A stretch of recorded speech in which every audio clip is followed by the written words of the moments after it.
రే కార్తీక్,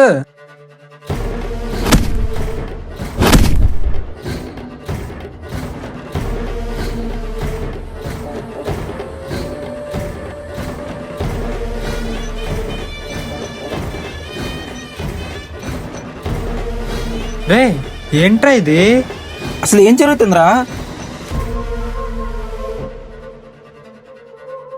రే ఏంట్రా ఇది? అది ఎవర్రా మనల్ని ఎలా కట్టేశారు?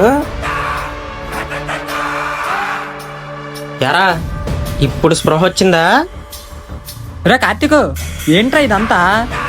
ఈరా మైండ్ మింగిందా గురువు కొట్టిన దెబ్బలకి? అని మన కార్తీక్ కాదురా. రే ముందు నాకు సమాధానం చెప్పండి రా, లేదా నా ఒక్క నిమిషం ఆగన్నా. ఒక్కసారి నా ఫోన్ తీసి చూడన్నా. మా ఫ్రెండ్ కూడా అచ్చం నీలాగే ఉంటాడు.